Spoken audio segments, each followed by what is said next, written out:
साथियों नमस्कार, मैं रामकृष्ण पांडे और आप देख रहे हैं द राष्ट्र 11। साथियों, आज हम मौजूद हैं राम दुलारी स्कूल में और कहते हैं कि होनहार बिरवान के हो चीकने पात। अगर कहते हैं कि अगर आपके अंदर जज्बा है, जुनून है कुछ कर गुजरने का, बाधाएं कुछ आपका कर नहीं सकती, क्योंकि आपके अंदर जो हुनर है उसी को तो निखारने के लिए आप सारी मुसीबतों का सामना करते हैं। हमारे साथ बैठी है एक बिटिया जो विषम परिस्थितियों में, ये कह सकते हैं कि जिन परिस्थितियों का सामना करते हुए वो इस मुकाम पर पहुंची है। आपकी बैंक में जॉब है, अभी बैंक में जॉब लगी है और मुझे पता चला कि कई समस्याओं से जूझते हुए यहां तक पहुंची है। मैं उसे रूबरू होने के लिए यहां बैठा हूं और जानूंगा कि ये किस तरीके से यहां तक पहुंची और आने वाली बच्चियों के लिए, बेटियों के लिए एक प्रेरणा स्रोत होगा कि आपको घबराना नहीं है, आपको समस्याओं से भागना नहीं है और किस तरीके से उसका सामना करना है। ये सारे गुण आप इस बेटी से सीखिएगा। तो पहले तो मैं आपका स्वागत, कहीं ना कहीं आपको ढेर सारी बधाइयां दूंगा कि आपने ऐसे मुकाम को हासिल किया। जैसे प्राथमिक शिक्षा कहाँ से रही आपकी? सबसे पहले तो मतलब हम लोग बहुत पहले की बात बताऊं तो हम लोग सूरत में रहते थे जब मेरे फादर थे। तो अच्छा, पापा नहीं है? नहीं है मेरे फादर। कितने साल पहले देहांत हुआ? मैं 6 साल की थी तभी से नहीं है। तो मतलब 6 साल पहले आपके पिताजी का देहांत हो गया। तो देखभाल कौन आया आपके? जैसे एक परिवार की जरूरत होती है, इकोनॉमिक जरूरत होती है, पिता नहीं है तो सारा संसार अंधेरा लगता है कि कुछ है नहीं, मैं आगे कदम कहाँ बढ़ाऊं, कहाँ जाऊं। ऐसे में उस समय आपका हाथ थामने के लिए कौन आया? सिर्फ मेरी माता जी, वही हमारे लिए सब कुछ थी। आज भी वही हमारे लिए सब कुछ है। बहुत सुलझी हुई महिला है वो। जब मैंने उनको देख के ही उनसे हमें बहुत इंस्पिरेशन मिलती है कि पहले माता जी भी आपकी सूरत में रहती थी? हाँ, वो तो शुरू से ही मतलब शहर में रही, मध्य प्रदेश की है वो। उनकी मध्य प्रदेश से उनकी शादी यहाँ हुई और उसके बाद फिर क्या नाम है, जब मेरे पिताजी का ऐसा देहांत हो गया, जब उनकी डेथ हो गई तो हम लोग गांव आ गए। मैं 2nd क्लास में थी तब। फिर मैं 2nd क्लास में थी? जी सर।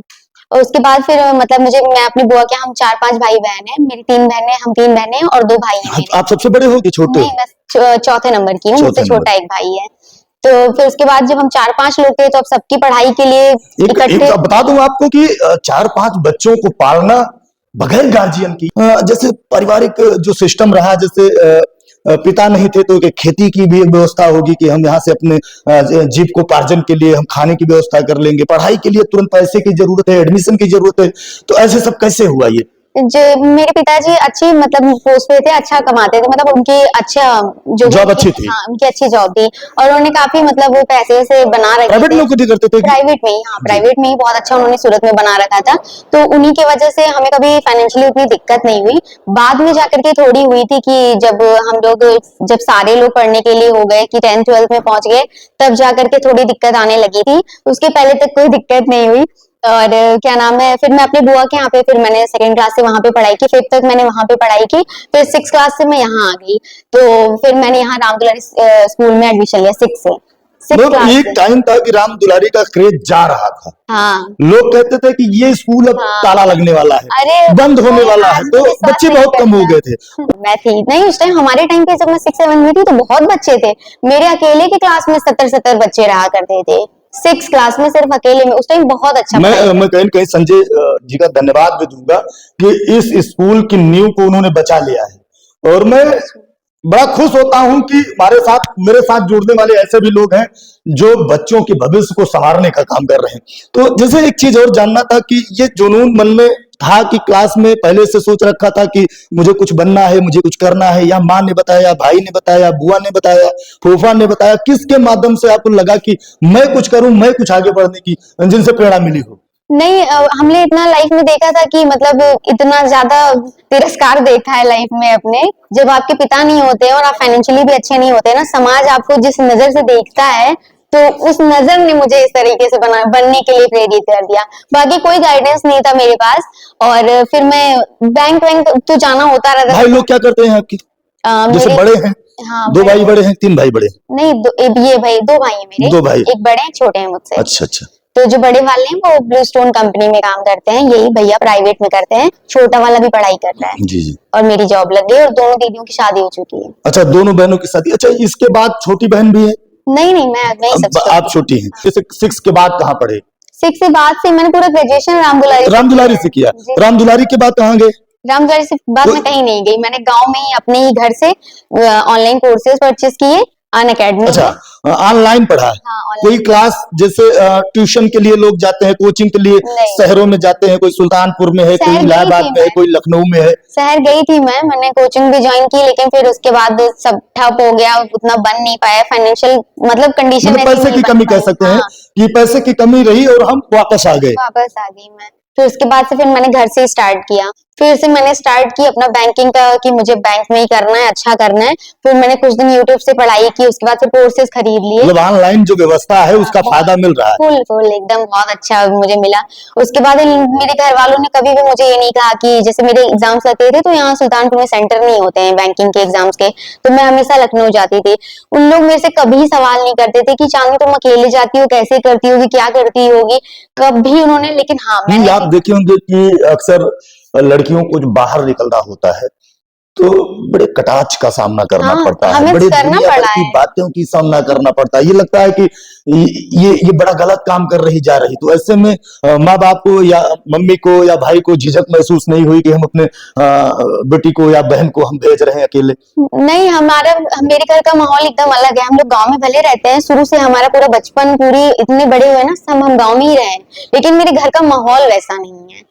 हमारी जो फैमिली है हम लोग वैसे नहीं अच्छा, है। किन कटाक्षों का सामना किया आपने? मैं आज जाने वाले बेटियों को कहीं न कहीं इसलिए बताना चाहता हूं कि उन्हें सावधान रहना है ऐसे लोगों से, और उन्हीं से लड़ना है जो ऐसे लोग कमेंट करते हैं कि तुम कुछ कर नहीं सकती, या ऐसे भद्दे गंदे कमेंट करते हैं कि ऐसे जा रही वैसे जा रही, इस तरीके के तमाम तो उनसे बेटियों को कहीं न कहीं सावधान करना चाहूंगा और सीखे इससे कि ये सहना पड़ेगा। ये समाज इतना अच्छा नहीं है जितना सोचा जाता है। हाँ, नहीं है। तो क्या क्या क्या क्या सुनना पड़ा आपको? सबसे पहले तो मेरे बड़े पापा हैं, उन्होंने मुझे कहा कि क्या नाम है, कभी किसी की गवर्नमेंट जॉब वॉब नहीं लगती है, तुम लोग बस जिंदगी भर ही लाइब्रेरी लाइब्रेरी खेलोगे, तुम्हारे लोग को कुछ नहीं हो सकता है। तो उनका था थोड़ा सा, वो मुझे बहुत खटकता था। हमने किसी से फाइनेंशियल हेल्प भी मांगी, वो भी नहीं मिली। और एक आंटी है हमारे बगल की, वो मुझे हमेशा कहती थी कि मैडम तैयार होके निकल लेती हैं पढ़ने के लिए, कुछ पता नहीं है कहाँ है इनका कुछ। तो मैंने उनको थोड़ा बोला भी था, लेकिन नहीं, अब ऐसे लोगों को बोलते नहीं है, ऐसे लोगों को सफलताओं से मार देते हैं। अब वो अरे वो अच्छा, सफलता मिलने के बाद भी बोलती है कि अरे उनको कैसे सफलता मिली, वो तो भगवान ही जानता है, वो ऐसी टाइप की है। तो वैसे लोगों पे आप कभी ध्यान मत दो, उन लोग कुछ नहीं। जो लोग ये सब सोचते हैं ना और इतनी ईर्ष्या रखते हैं मन में, वो कभी आगे नहीं जाते हैं। हमें हमेशा दूसरों की खुशी में, दूसरों के आगे बढ़ने में खुश होना चाहिए। अच्छा, इस समय पहली जॉब आपको कहाँ मिलेगी, पहली ड्यूटी कहाँ मिलेगी? दोनों की साथ में ही है, जहाँ पहले मिल जाए। मैं वैसे एसबीआई ही ज्वाइन करना चाहती हूँ। अच्छा, 2 बैंकों में हुई है क्या? हाँ, पहला एक ग्रामीण बैंक में हुआ है मध्य प्रदेश में, जी। और दूसरा मेरा स्टेट बैंक ऑफ इंडिया में हुआ है गुजरात में। गुजरात में। बताइए, दो अगर कहते हैं कि आपके अंदर उड़ान भरने की क्षमता है तो आसमान नाप लेता है आदमी। आप सोचिए कि बाज 1 किलोमीटर ऊपर से शिकार को समुद्र में गहराई में तैरती मछली को अपनी आंखों से आंक लेता है कि मुझे कितनी स्पीड से जाना है और अपने पंजे से उस शिकार को करना है, पकड़ना है। तो ये बिटिया 2 बैंकों में क्वालिफाई है, और अब ये इनको तय करना है कि कौन सा बेहतर है, मैं कहां जाऊं। आने वाले में 2 मिनट में और आपसे लेना चाहूंगा कि जाते जाते कि जैसे जो बेटियां हैं, आपने जहां पढ़ा है या जो आपके सर्कल में है, उन्हें क्या देना चाहेंगी कि किस तरीके से आगे बढ़ें और किन चीजों को छोड़ें और किन चीजों को पकड़ें? छोड़ वो जो टेम्परेरी हैप्पीनेस है, जो हमें लगता है कि आज इसमें खुशी मिल रही है तो हमें ये कर लेना चाहिए, उसमें बिल्कुल नहीं पड़ना चाहिए आपको। सबसे पहला फोकस होना चाहिए, आपकी पहली प्राथमिकता, आपकी प्रायोरिटी ही होनी चाहिए मेरा करियर। मुझे मेरा करियर सेट करना है, कुछ करना है लाइफ में, बस उसके आगे आपको कुछ नहीं दिखना चाहिए। कोई कुछ कहता है करता है, उस पर आप ध्यान मत दो।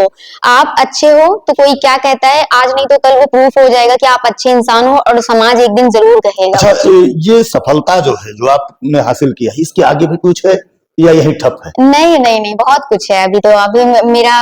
मैंने पीओ का भी इंटरव्यू दिया हुआ है, वो मेरा रिजर्व लिस्ट में है। इस बार के सारे एग्जाम्स मुझे देने हैं क्योंकि मुझे सेंट्रल की जॉब लेनी है। तो साथियों, बिटिया चांदनी मिश्रा है, और पहले मैं आपको दराज टेलीविजन से जुड़ने के लिए बहुत बहुत बधाई दूंगा, और मैं ये भी बधाई दूंगा कि आप और मुकाम हासिल करें, मेरी ये आप ईश्वर से गुजारिश भी है। और चलते चलते मैं ये कहना चाहूंगा कि परिंदे अपना पैर फैलाएं, आसमान बहुत बड़ा है। दराज टेलीविजन में जुड़ने के लिए आपका बहुत बहुत धन्यवाद। जय हिंद।